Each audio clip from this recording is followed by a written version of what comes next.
నాటకం చూడాల్సి వస్తే ముందు వరుసలో కూర్చుంటాం. అదే సినిమా చూడాల్సి వస్తే వెనుక వరుసలో కూర్చుంటాం. ముందు వెనుక అన్నవి సాపేక్షం. సబ్బును తయారు చేయాలంటే ఆయిల్ కావాలి. అదే చేతికి అంటిన ఆయిల్ని పోగొట్టుకోవాలంటే సబ్బు కావాలి.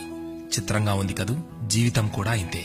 సమస్య వచ్చి పడింది, జీవితం అయిపోయింది అనుకోకూడదు. దానిని ఓ మలుపుగా భావించాలి.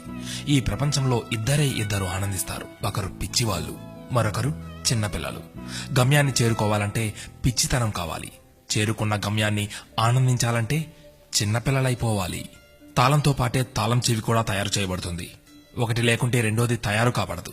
అలాగే పరిష్కారం లేకుండా సమస్య కూడా రాదు. తోటా కంటే శక్తివంతమైనది మాట. ఒక్క మాటతో సంబంధం తెంచేసుకోవచ్చు. ఒకే మాటతో లేని బంధాన్ని పెంచేసుకోవచ్చు కూడా. మనిషి సమాజంలో సూదిలా బ్రతకాలి కాని కత్తెరలా కాదు. సూది పని ఎప్పుడు జోడించడం మాత్రమే, కత్తెర పని ఎప్పుడు విడదీయడమే. అందరినీ కలుపుకుంటూ బ్రతకాలే గాని కత్తెరలా విడదీస్తూ కాదు. నిజాన్ని మార్చే శక్తి ఈ ప్రపంచంలో ఎవ్వరికీ లేదు. కానీ ప్రపంచాన్ని మార్చే శక్తి ఒక్క నిజానికి ఉంది. నీవు సంతోషంగా ఉన్నావంటే నీకు సమస్యల్లేవని కాదు, వాటిని ఎదుర్కోగల శక్తి, ధైర్యం నీకున్నాయని అర్థం. స్నేహితుడిని నీ దుఃఖ సమయంలోనూ, యోధుడిని యుద్ధంలోనూ, భార్యను పేదరికంలోనూ, గొప్ప వ్యక్తిని అతని వినయంలోనూ పరీక్షించాలి. చేసిన తప్పుకు క్షమాపణ అడిగిన వాడు ధైర్యవంతుడు. ఎదుటి వారి తప్పును క్షమించగలిగిన వాడు బలవంతుడు.